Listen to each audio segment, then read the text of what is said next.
La nuit où ma femme m'a dit d'aller dormir dans mon entrepôt, j'ai failli rire. Pas parce que c'était drôle, mais parce qu'à 52 ans, debout dans la salle à manger de la villa de mon frère à Cassis, pendant qu'il servait un cognac cordage à 300 € dans des verres en cristal, j'ai réalisé quelque chose de froid et d'irréversible. J'avais passé 3 décennies à être le responsable de la famille et, d'une manière ou d'une autre, j'avais fini par devenir le jetable. Marc ne comprendrait pas, a dit mon frère Julien, souriant aux investisseurs assis autour de la grande table en chêne massif. Il est plutôt du genre paperasse. Des rires ont suivi, doux, polis, mais tranchants. Céline ne m'a pas défendu. Elle a réajusté son verre de vin et a dit, eh bien, au moins l'un des Dubois sait comment construire quelque chose. Ce fut le moment. Ce fut la fracture. Et ça n'a fait qu'empirer. Mon père, René Dubois, était mort 6 semaines plus tôt. Un cancer du pancréas, rapide et impitoyable. C'était un homme discret, pragmatique, un mécanicien ajusteur qui avait manié des clés à molette pendant 40 ans sur les chantiers navals de Marseille. Il ne croyait pas aux choses tape à accent Graveleuil. Il croyait en la terre. Lors de la lecture du testament, Julien a reçu la villa de Cassis, une propriété que papa avait achetée des décennies plus tôt, avant que la valeur du littoral n'explose. J'ai reçu un entrepôt industriel près de l'ancien quartier portuaire de Fos-sur-Mer. Julien s'était penché en arrière dans le fauteuil en cuir de l'étude du notaire et avait dit « Papa savait que tu aimes la structure, Marc. Le béton, l'acier, quelque chose de solide. » Il l'a dit comme si c'était un compliment. L'entrepôt faisait 1300 mètres carrés de bardage rouillé et d'asphalte fissuré. La villa avait vue sur la Méditerranée. Julien a insisté sur le fait que c'était équitable. La valeur du marché fluctue, a-t-il dit. Et soyons honnêtes, tu n'es pas vraiment fait pour le bord de mer. Je n'ai pas discuté. Je le faisais rarement. Parce que mon rôle dans cette famille avait toujours été simple. Absorber les tensions, régler les problèmes, équilibrer les comptes. Julien construisait l'image. Moi, je maintenais la stabilité. Cette nuit-là, dans la villa de Cassis, c'était censé être une célébration de notre héritage. Julien avait déjà refinancé la propriété, installé des garde-corps en verre et embauché un consultant en communication. Il recevait des investisseurs potentiels pour un syndicat immobilier qu'il avait appelé Dubois Littoral Investissement. Céline rayonnait sous l'éclairage encastré. Elle avait toujours admiré l'ambition, surtout la version que Julien en avait. Je me tenais près du bout de la table, les mains nonchalamment croisées, écoutant Julien expliquer les ratios de levier financier avec une confiance qu'il ne possédait pas pleinement. L'un des investisseurs a demandé « Qu'est-il arrivé à la propriété industrielle que j'ai vue listée dans les documents de succession ?» Julien a eu un sourire en coin. « Oh, ce truc. C'est en gros un terrain vague. » Marc l'a pris. Il a toujours été doué pour les entrepôts. Nouveau rire. Céline a ajouté d'un ton léger, il va probablement le transformer en feuille de calcul. Les investisseurs ont gloussé. Quelqu'un a tapoté sa fourchette contre une assiette. J'ai senti la chaleur monter dans mon cou, mais j'ai gardé une expression neutre. J'ai audité des chaînes d'approvisionnement sous la canicule de Dubaï et dans la neige de Norvège. J'ai témoigné devant des conseils de conformité. Je sais comment rester immobile pendant que quelqu'un me sous-estime. Mais l'humiliation au sein de son propre mariage est d'une température différente. Après le départ des invités, la maison est devenue silencieuse. Le vent marin s'appuyait doucement contre les murs de verre. Céline se tenait près de l'îlot de la cuisine, les bras croisés. « Tu n'as pas dit grand-chose ce soir. » « On ne m'a pas demandé grand-chose. » Elle a soupiré. Julien essaie de construire quelque chose. Tu pourrais au moins faire semblant de le soutenir. Je paie la taxe foncière de cet entrepôt depuis des années pendant que Julien a refinancé la villa 2 fois. C'est différent. En quoi? Parce que Julien a une vision. Voilà. Le mot avec lequel je rivalisais depuis 15 ans. Vision. Et moi, qu'est-ce que j'ai, ai-je demandé. Elle a hésité. La stabilité, a-t-elle fini par dire. Mais la stabilité ne grandit pas. J'ai observé son visage. La subtile déception qu'elle n'essayait même plus de cacher. Tu sais ce que les investisseurs voient, a-t-elle continué. Ils voient l'élan. Ils voient la prise de risque. Ils ne voient pas quelqu'un qui épluche les factures. Je nous protège. De quoi? Du progrès? La conversation me semblait familière. Une rediffusion avec des bords plus tranchants. Puis elle l'a dit. Tu as 52 ans, Marc, et ton plus grand atout est un entrepôt condamné. C'est tombé plus lourdement que je ne m'y attendais. Je nous ai gardés hors de l'endettement, ai-je dit doucement. Tu nous as gardés petits. Silence. Le vent marin à nouveau. Puis elle s'est dirigée vers la porte d'entrée, l'a ouverte et a dit, peut-être que tu devrais chercher qui tu es sans t'appuyer sur l'ombre de Julien. Je n'ai pas bougé. Elle m'a regardé, ni en colère, ni hystérique, juste à bout. Si cet entrepôt compte tellement pour toi, a-t-elle ajouté, va y dormir ce soir. Elle n'a pas crié. Elle n'a pas claqué de porte. Elle a simplement fermé la porte après que je sois sorti. La serrure a cliqué. Net. Définitif. Je suis resté sur l'allée pendant une minute entière, regardant le reflet de la maison dans le verre sombre. À l'intérieur, Julien riait de quelque chose sur son téléphone. J'ai vérifié mes poches. Portefeuille, téléphone, clé. La clé de l'entrepôt était toujours sur mon trousseau. J'ai roulé les 40 km jusqu'à Marseille en silence. Pas de musique, pas d'appel, juste le faible bourdonnement des pneus sur l'autoroute et l'écho des mots de Céline. Ton plus grand atout est un entrepôt condamné. Quand je me suis garé, la zone industrielle était endormie. Les lampadaires vacillaient sur la chaussée fissurée. Les grues du port se dressaient comme des géants squelettiques contre le ciel nocturne. Le portail de l'entrepôt a grincé quand je l'ai déverrouillé. Le rideau métallique a gémi en s'enroulant vers le haut avec résistance. À l'intérieur, ça sentait l'huile, l'air salin et la vieille poussière. Je suis entré. Le sol en béton était froid sous mes chaussures. Un espace vide. Des poutres ombragées. Pas de vue sur la mer. Pas d'investisseurs. Juste 1300 mètres carrés de silence. J'ai laissé la porte se refermer derrière moi. L'écho a persisté. Pour la première fois de la nuit, ma respiration a ralenti. Je me suis avancé au centre de la pièce et j'ai levé les yeux vers les fermes métalliques. Entrepôt condamné, ai-je marmonné. Puis je l'ai vu. Une épaisse enveloppe scotchée à l'intérieur du tableau électrique.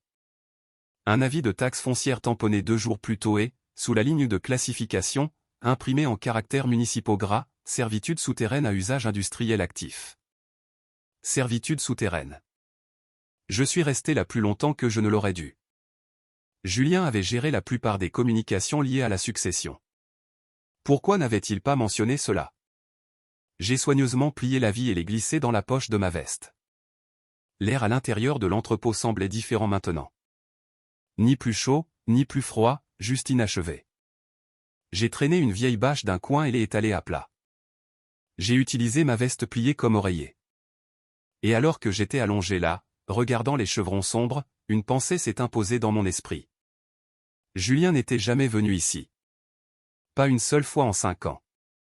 Il n'a jamais regardé derrière les murs, n'a jamais ouvert de tableaux électriques, n'a jamais lu les classifications municipales. Il a vu de la rouille. J'ai vu du langage. Et le langage est là où réside la propriété. J'ai fermé les yeux. Pas vaincu. Pas encore. Parce que quelque part entre le mot condamné et le mot servitude, il y avait quelque chose qui clochait. Et j'ai bâti toute ma vie sur le fait de remarquer ce qui cloche. Je me suis réveillé avant le lever du soleil au son des cliquetis métalliques. Pendant un instant, je ne me suis pas souvenu où j'étais. Puis l'odeur m'a frappé. Le sel, la rouille, la vieille huile de moteur cuite dans le béton. La zone industrielle réchauffait déjà l'air lourd, même à 5h30 du matin. Une faible lueur orange filtrait à travers les hautes fenêtres crasseuses, découpant l'obscurité en longues formes géométriques. Je me suis assis lentement sur la bâche, les articulations raides, et j'ai écouté. Les entrepôts ont un langage. Les tuyaux se contractent. Les panneaux du toit bougent. Le vent bourdonne à travers les jointures. Si vous restez immobile assez longtemps, le bâtiment vous dit s'il est stable. Celui-ci ne mourait pas. Il était silencieux. Oui, négligé, certainement, mais structurellement intact. Je me suis dirigé vers le tableau électrique et je l'ai rouvert. Servitude souterraine active. La phrase me dérangeait. Dans l'audit des chaînes d'approvisionnement, un langage vague cache un levier. On ne qualifie pas quelque chose d'actif à moins que quelque chose n'y circule, physiquement ou financièrement. J'ai passé ma main le long des conduits d'alimentation du panneau principal. Plusieurs disjoncteurs étaient étiquetés au marqueur effacé. Éclairage, quai, puissance ouest, bureau, zone C alimentation portuaire. La zone C avait un petit point rouge à côté, pas une étiquette d'usine, une marque faite à la main. J'ai pressé mes doigts contre le boîtier métallique. Chaud. Pas brûlant, mais chaud. À 6 heures du matin, dans un bâtiment où rien ne tourne, cela ne devrait pas arriver. J'ai rouvert l'enveloppe des impôts et j'ai lu attentivement la ligne de classification. La description légale faisait référence à la parcelle 48B et à quelque chose appelé un droit de passage souterrain déposé en 1998, l'année où papa avait agrandi l'entrepôt, l'année où il avait arrêté de parler de le vendre. J'ai sorti mon téléphone et j'ai cherché dans les registres cadastraux de la préfecture. L'icône de chargement a tourné plus longtemps que je ne l'aurais voulu, mais finalement, l'acte numérisé est apparu. Il était là, une annexe que je n'avais jamais vue auparavant.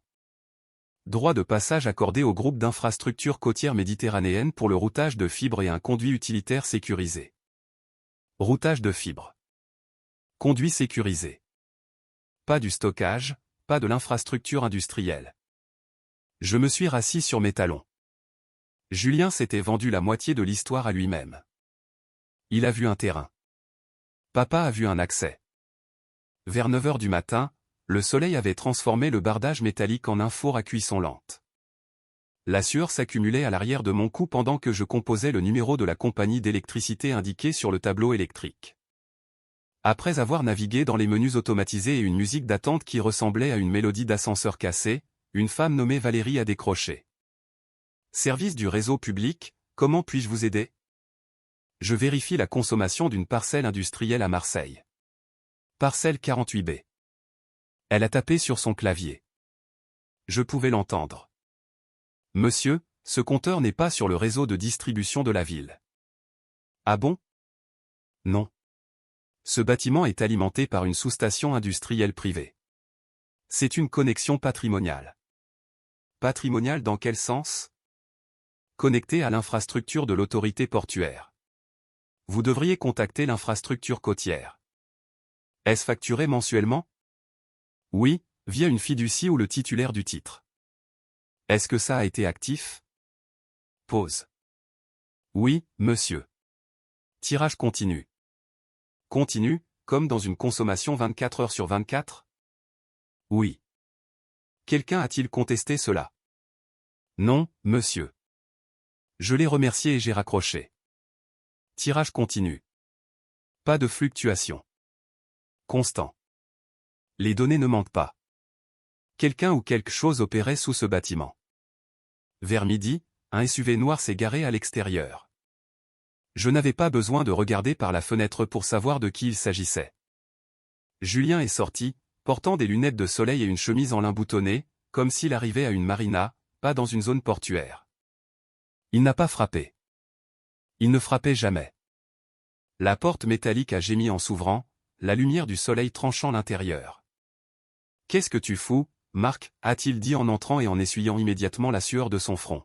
« Ça sent les funérailles de chantier naval ici. »« J'ai dormi » ai-je dit d'un ton neutre. « Tu es sérieux. Céline m'a dit que tu étais parti en trombe. »« Je ne suis pas parti en trombe. » Il a balayé l'air de la main. « Écoute, je m'en fiche des drames conjugaux. Ce qui m'intéresse, c'est ça. » Il m'a jeté une enveloppe. Dernier avis. Compte de service public en souffrance. Montant du 8 742,19 €. 8 000 €, ai-je demandé. Ça s'accumule. C'est toi qui vis ici maintenant. J'ai utilisé 0 électricité. Pas mon problème. Transfère le compte à ton nom. Je ne vais pas traîner un poids mort. Un poids mort? Je l'ai regardé longuement. As-tu déjà vérifié le compteur, ai-je demandé. Il a ri. C'est un entrepôt, Marc, pas Fort Knox. As-tu déjà examiné les annexes de l'acte de propriété? Il a levé les yeux au ciel. J'ai engagé des gens pour ça. Les as-tu lus? Il s'est approché, l'irritation crispant sa mâchoire. Tu crois que papa a caché quelque chose? C'est ça l'idée? Un fantasme où le frère ennuyeux trouve un trésor enfoui? Je n'ai pas répondu. Il a pris mon silence pour une capitulation. Écoute, a-t-il dit en baissant la voix. J'ai un acheteur pour ce terrain. Un promoteur mixte. Ils vont tout raser. Construire des lofts. J'ai besoin d'un titre de propriété propre. Pas de factures impayées. Quand signes-tu la vente? Dans 3 semaines. Et as-tu divulgué les droits de sous-sol? Il a cligné des yeux. Les quoi? Servitude. Infrastructure. Il a ricané. C'est de la ferraille sous la terre. Détends-toi. De la ferraille. Je me suis approché du tableau électrique et je l'ai ouvert. Sans ça, lui ai-je dit. Il a hésité, puis a posé sa paume contre le métal. C'est chaud, a-t-il dit à contre-cœur. Rien ne fonctionne à l'intérieur. Donc, quelque chose fonctionne en dessous. Il a retiré sa main comme s'il avait touché quelque chose de contagieux.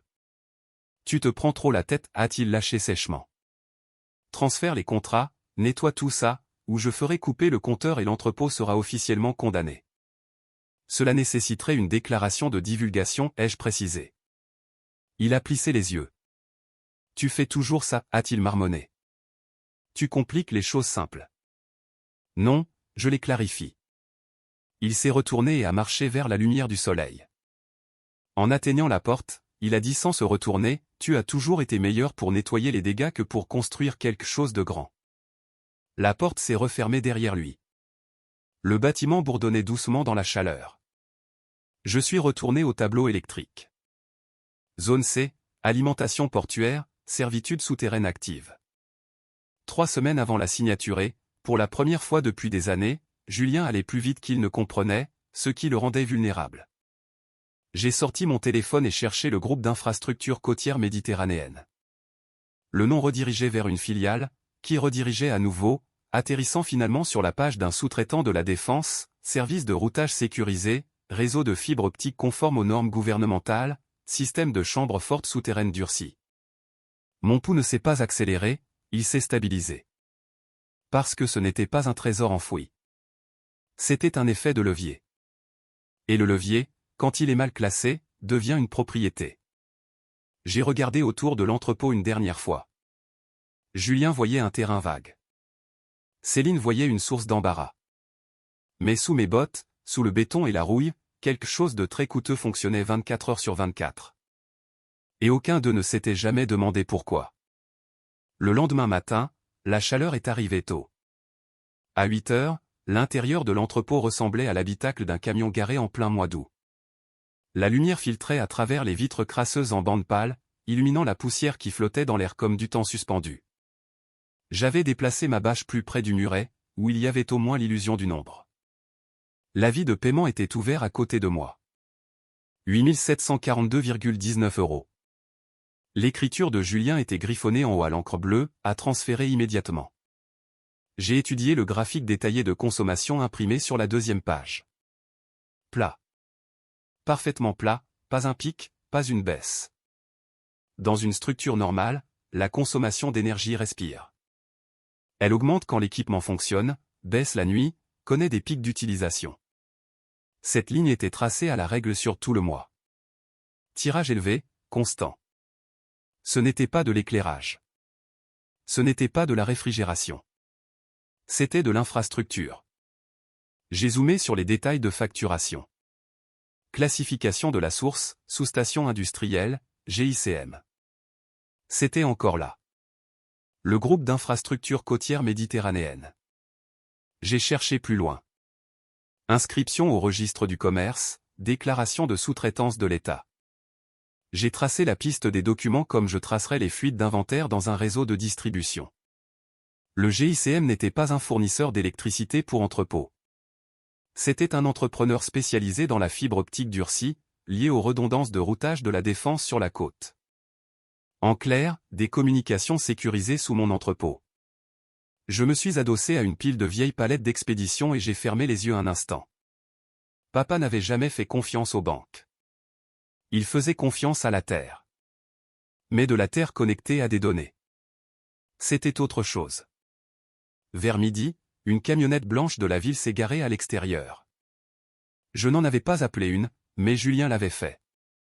Un homme en est descendu, portant un gilet municipal avec le logo de la régie locale cousu sur le devant. Il s'est présenté sous le nom de Karim. J'ai une demande de transfert et un possible avis de coupure, a-t-il dit en entrant, plissant immédiatement les yeux dans la pénombre. Vous êtes l'occupant actuel? Je suis le cohéritier, ai-je répondu. Marc Dubois. Il a hoché la tête, balayant le tableau électrique du regard. Vous faites tourner des machines? Non. Il a ouvert le panneau et vérifié l'alimentation. Ses sourcils se sont légèrement levés. C'est bizarre. Quoi donc? Cette alimentation ne provient pas du réseau de la ville. Elle est reliée à un réseau industriel secondaire. C'est rare de nos jours.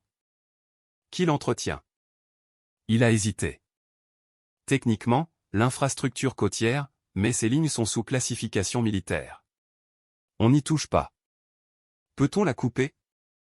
Il m'a jeté un regard. On ne débranche pas une artère gouvernementale juste parce que votre frère est en colère. Le mot frère est resté suspendu dans l'air plus longtemps que je ne m'y attendais. Karim a vérifié le boîtier du compteur à l'extérieur. Il a passé un scanner portatif dessus et a laissé échapper un sifflement bas. Ça tire une charge constante, a-t-il dit. Lourde mais stable. C'est du contrôle climatique ou une consommation de serveur. Il n'y a pas de serveur ici. Il a tapoté le côté de l'appareil.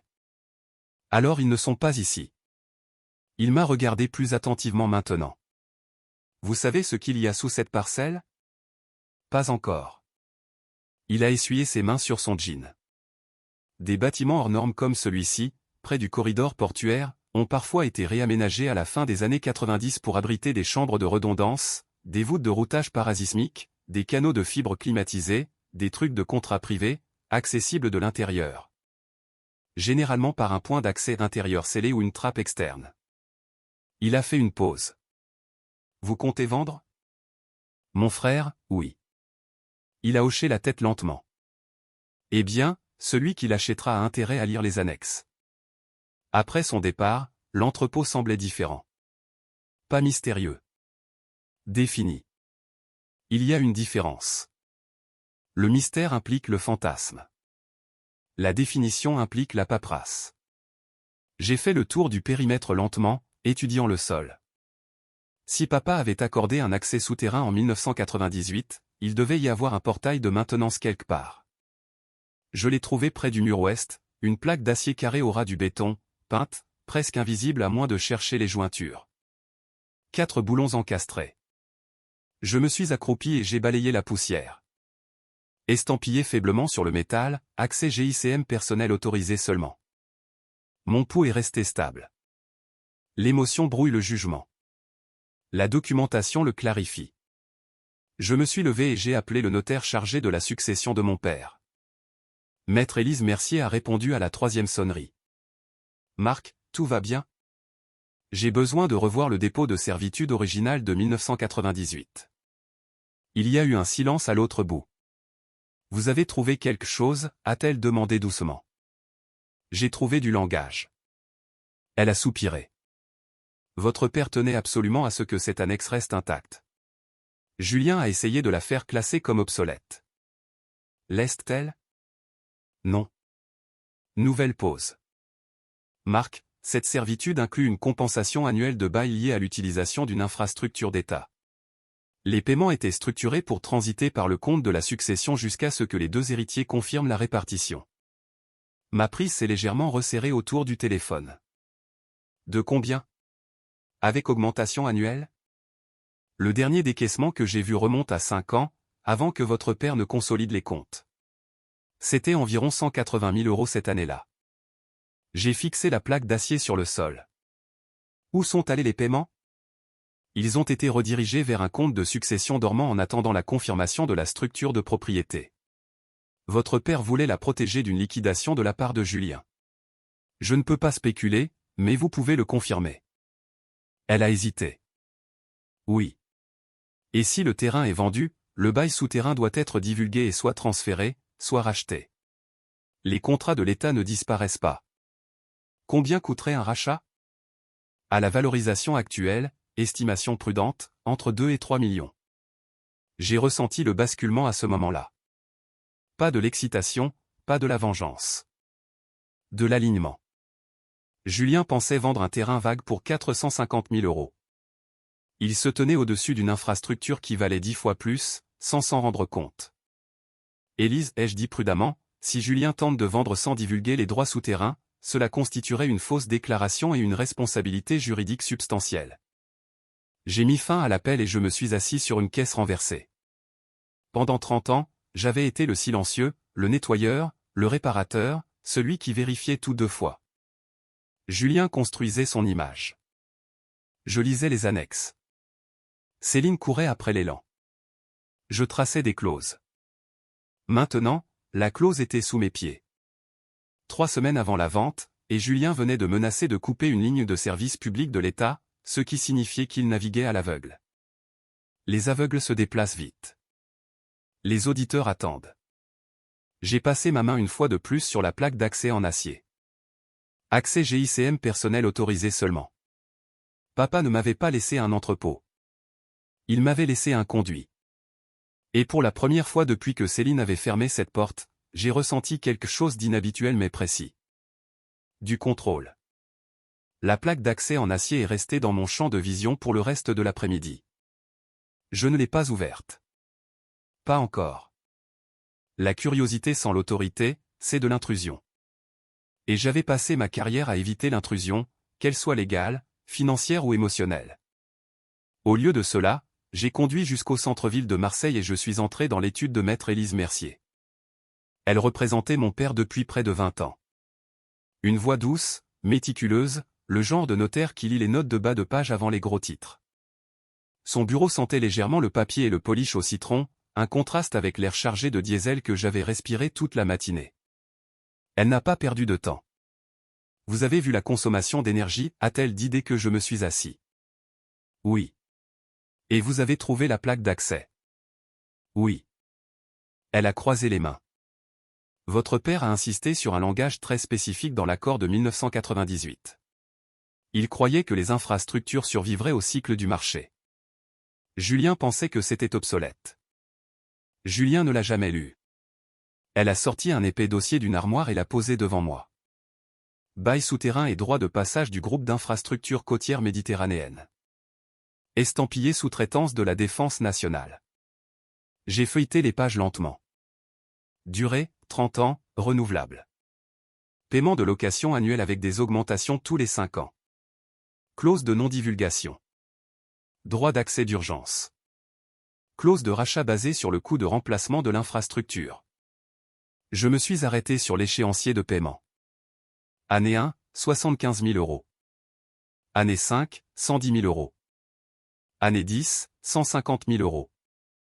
Année 15, 180 000 €. Année 20, 225 000 €. Année 25, 310 000 €. Nous étions dans la 25e année. Est-ce que ça a été payé, ai-je demandé. Oui, a répondu Élise. Mais après que votre père a consolidé les comptes, les paiements ont été dirigés vers la fiducie de la succession en attendant la confirmation finale du bénéficiaire.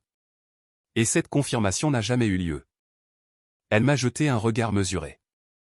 Julien a soumis des documents incomplets à 2 reprises. Votre père a refusé de signer pour une propriété exclusive avant son décès. Pourquoi? Parce qu'il connaissait la valeur de ce qu'il y avait sous l'entrepôt. Je me suis adossé à mon siège. Julien avait fait la course pour refinancer la villa, pour s'agrandir, pour faire levier, tout en étant assis sur un contrat qui générait des revenus plus stables que n'importe quel syndicat spéculatif. Julien peut-il vendre le terrain légalement, ai-je demandé. Il peut essayer, a-t-elle dit prudemment.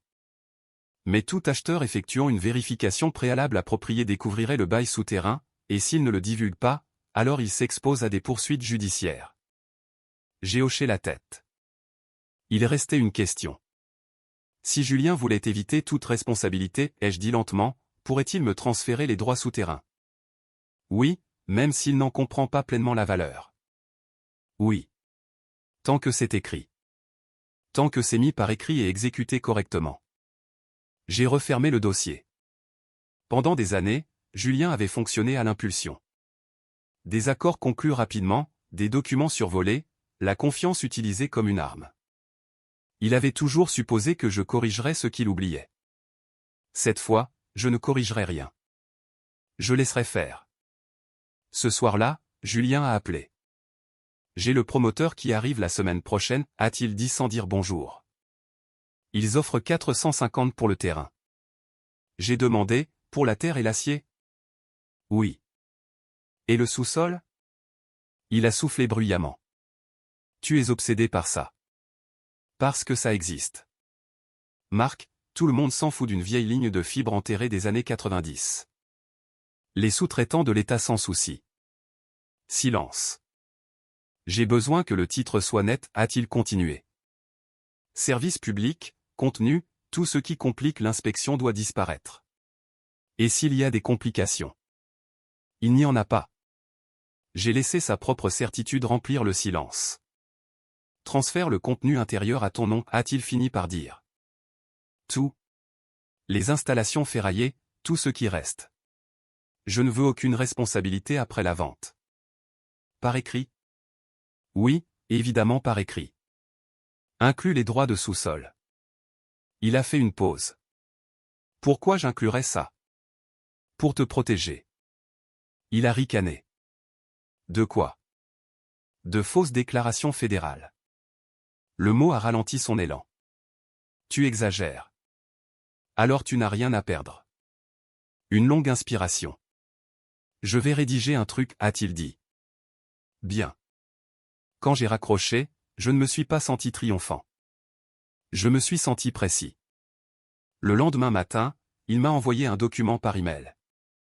Transfert du contenu intérieur et des éléments structurels associés à des fins de responsabilité. Il l'avait rédigé lui-même, c'était brouillon mais contraignant. Tous les équipements, installations, systèmes mécaniques et droits structurels associés non expressément réservés par le vendeur. Il n'avait pas expressément réservé les droits souterrains parce qu'il ne les considérait pas comme des droits. Il les considérait comme de la plomberie. J'ai imprimé le document et l'ai conduit à Élise. Elle l'a lu 2 fois. Il transfère plus qu'il ne s'en rend compte, a-t-elle dit. Est-ce applicable avec une notarisation? Oui. Nous avons retrouvé Julien dans un café près de la marina. Il portait des lunettes de soleil à l'intérieur. Il a signé sans hésiter. Félicitations, a-t-il dit d'un ton léger. Tu es officiellement le propriétaire d'un tas de rouille. J'ai signé. Nous avons fait certifier le document.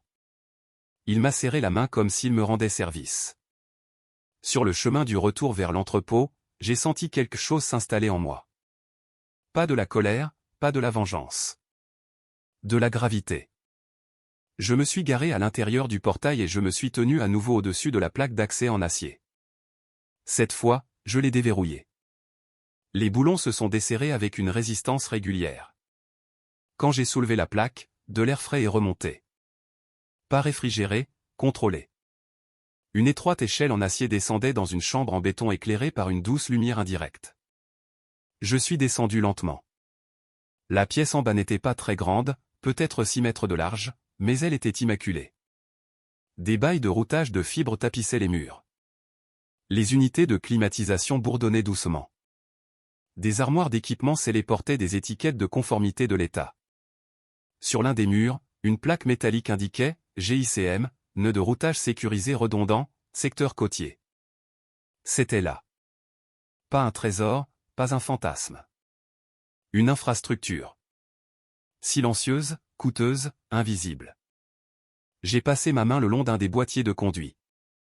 Il vibrait faiblement, vivant. Au-dessus de moi, l'entrepôt gémissait dans la chaleur de l'après-midi. En dessous de moi, l'avenir de la transmission de données coulait sans interruption. Papa ne m'avait pas laissé un fardeau. Il m'avait laissé un levier. Je suis remonté, j'ai remis la plaque d'accès en place et je l'ai sécurisée. Ensuite, j'ai appelé le groupe d'infrastructures côtières méditerranéennes. Un homme nommé Hervé Dumont a répondu.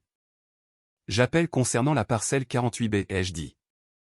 Silence, puis un intérêt prudent. Oui, a-t-il dit sobrement.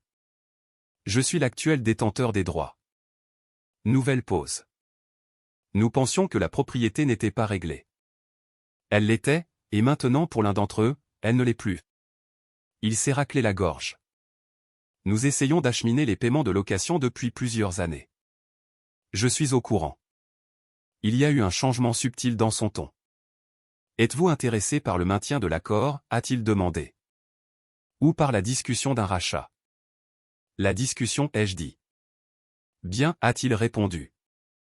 Pour la première fois depuis des décennies, quelqu'un s'adressait à moi non pas comme à une réflexion après coup, mais comme à la partie décisionnaire. Quand j'ai raccroché, l'entrepôt me semblait à nouveau différent. Pas solitaire, pas condamné. Activé. Julien se préparait à vendre un terrain vague. Il ne savait pas que le terrain n'était pas le produit, c'était la plateforme, et il venait de me le céder. La vente était prévue pour le jeudi suivant. Julien m'a envoyé les détails par SMS comme si j'étais un service de livraison qu'il avait engagé. 10 heures. Office notarial du port.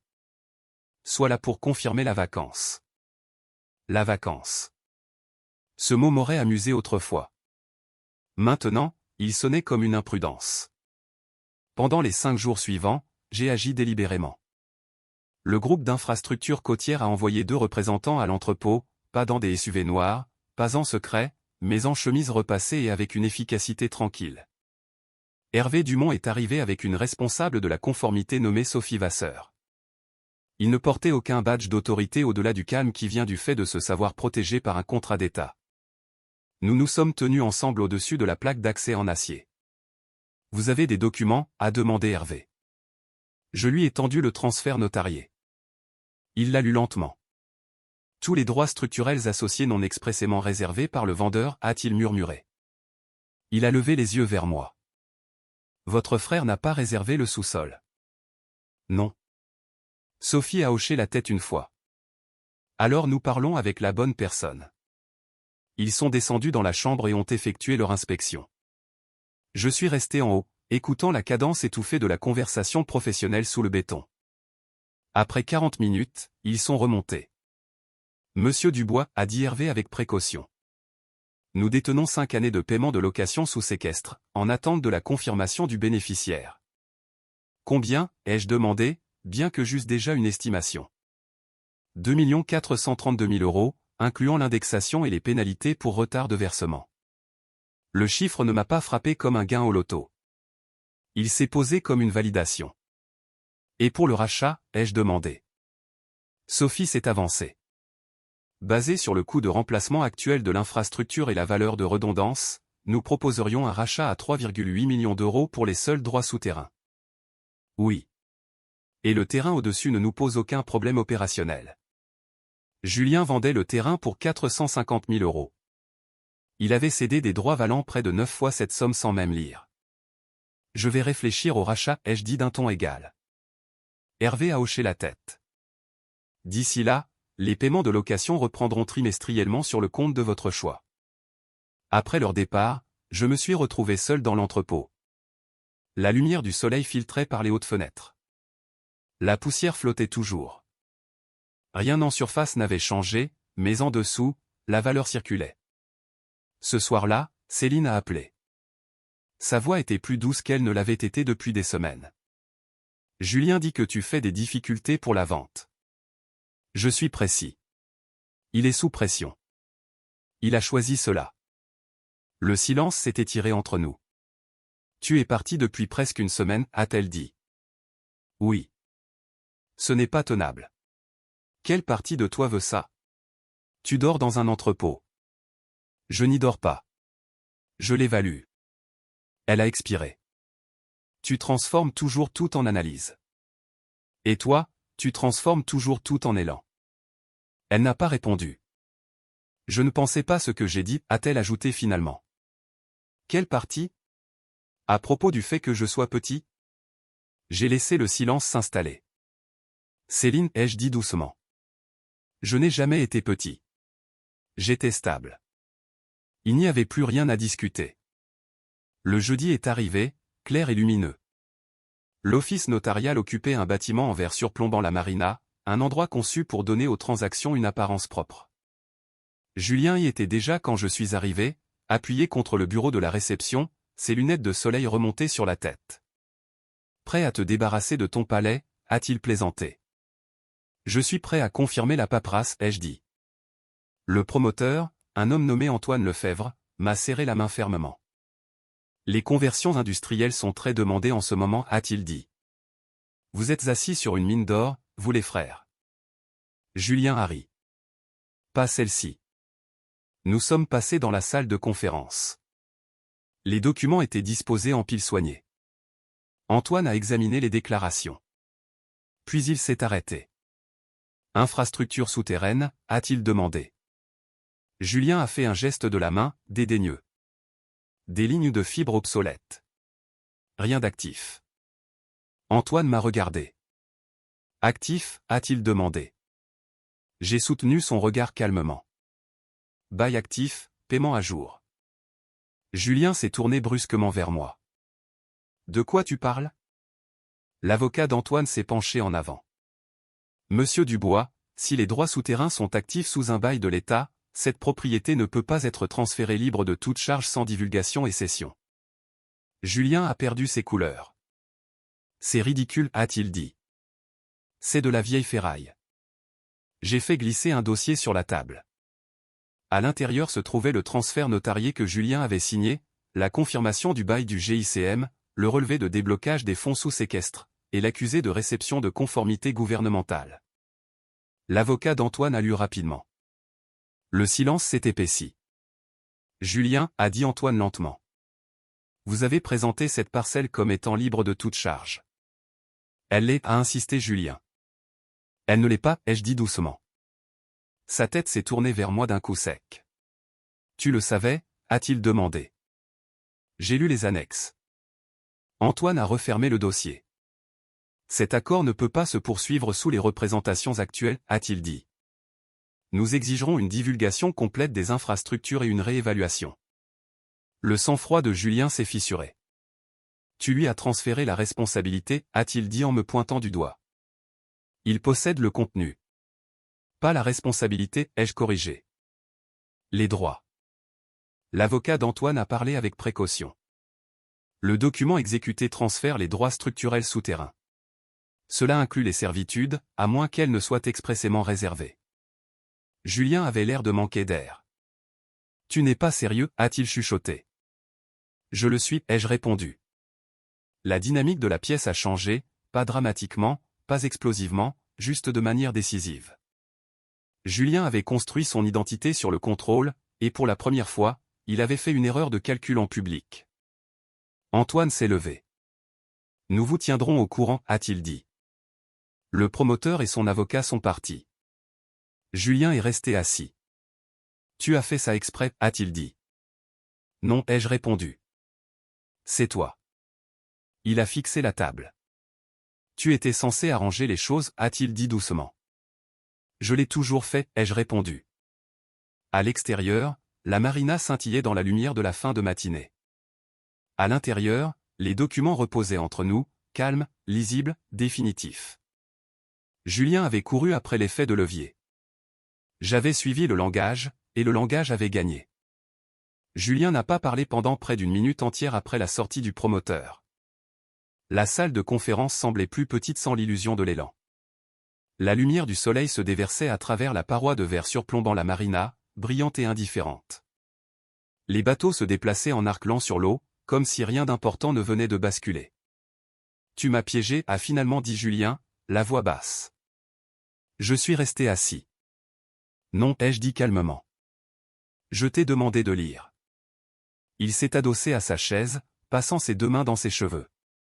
L'assurance qu'il portait comme une veste sur mesure avait glissé. Ce qui restait ressemblait davantage à de la panique. Tu aurais pu me le dire, a-t-il dit. Je l'ai fait. Tu n'as pas dit que ça valait des millions. Tu n'as pas demandé. Il s'est levé brusquement et a fait les 100 pas vers la fenêtre. 450 000, a-t-il marmonné. J'avais ça de prêt. Ça aurait remboursé le prêt relais. Le prêt relais? Bien sûr. Julien avait fait un effet de levier avec la villa sur les prévisions de vente de l'entrepôt. Il avait compté sur un argent qu'il ne comprenait pas pleinement. « Je peux encore arranger ça », a-t-il dit en se retournant vers moi. « On va renégocier, on divise le rachat du sous-sol à 50-50e. » « Ce n'est plus du 50-50e, ai-je dit d'un ton neutre. Il a cligné des yeux. « Qu'est-ce que ça veut dire ? » « Ça veut dire que tu m'as transféré les droits structurels souterrains. Pas la responsabilité, la propriété. » Sa mâchoire s'est crispée. Ce document concernait la ferraille. Non. Tu savais que je ne le lirais pas attentivement. Je n'ai pas répondu. Le silence est souvent la réponse la plus honnête. Il a soufflé bruyamment et a regardé vers la porte comme s'il s'attendait à ce que quelqu'un vienne sauver la situation avec une technicité. Personne ne l'a fait. Nous avons quitté l'office notarial séparément. La voiture de Julien a démarré en trombe, les pneus crissant légèrement contre le trottoir. J'ai reconduit jusqu'à l'entrepôt. La zone industrielle avait exactement le même aspect que la nuit où Céline avait fermé la porte derrière moi. Les grues du port au loin, les camions grondant aux intersections, l'air chargé de sel et de gaz d'échappement. Mais la différence n'était pas visible de la rue. Elle était en dessous. Le groupe d'infrastructures côtières a appelé cet après-midi-là. La voix d'Hervé portait une satisfaction mesurée. Nous comprenons que la tentative de vente a été suspendue. Oui. Souhaitez-vous procéder aux discussions de rachat? Oui. Nous avons programmé une réunion formelle d'évaluation pour le lundi. Ce soir-là, Céline est venue à l'entrepôt. Elle marchait prudemment sur l'asphalte fissuré, avec des talons qui n'étaient pas faits pour un sol industriel. Le soleil se couchait derrière les grues du port, projetant de longues ombres sur le béton. Elle s'est arrêtée devant la porte métallique ouverte et a regardé à l'intérieur. « Tu restes vraiment ici ?» a-t-elle dit doucement. « Pour l'instant. » Elle est entrée lentement, scrutant les chevrons, le sol en béton, l'immobilité. « Ce n'est pas sûr » a-t-elle dit. « C'est stable. » Elle s'est arrêtée à quelques pas devant moi. « Julien dit que tu as saboté l'accord. » J'ai divulgué ce qu'il a ignoré. Il a beaucoup de pression. Il a créé cette pression. Elle a croisé les bras, pas sur la défensive, pensivement. On parle d'un procès, a-t-elle dit. Je suppose qu'il y en aura un. Elle a hésité. Et les droits souterrains? Ils sont à moi. Ses yeux ont cherché sur mon visage une trace d'exagération. Il y a un bail de l'État, ai-je expliqué. 25 ans d'activité, des paiements sous séquestre. Combien? Assez. Elle a dégluti. Et maintenant? Maintenant, je décide si je continue le bail ou si je le vends. L'air du soir s'est légèrement rafraîchi alors que le soleil descendait. Céline a marché vers le centre de l'entrepôt et a tourné lentement sur elle-même. Je pensais que cet endroit ne valait rien, a-t-elle admis. La plupart des gens ne voient que ce qui est en surface. Elle m'a regardé attentivement. Je ne pensais pas ce que j'ai dit. Tu le pensais, ai-je répondu doucement. Tu ne le comprenais juste pas. Des larmes ont perlé brièvement dans ses yeux. Rien de dramatique, rien de théâtral, juste une prise de conscience silencieuse. Je voulais de l'élan, a-t-elle dit. J'offrais de la stabilité. Je pensais que la stabilité, c'était être petit. Ça ne l'est pas. Nous sommes restés là, dans la lumière déclinante, entourés d'acier et de silence. Je ne sais pas ce qui va se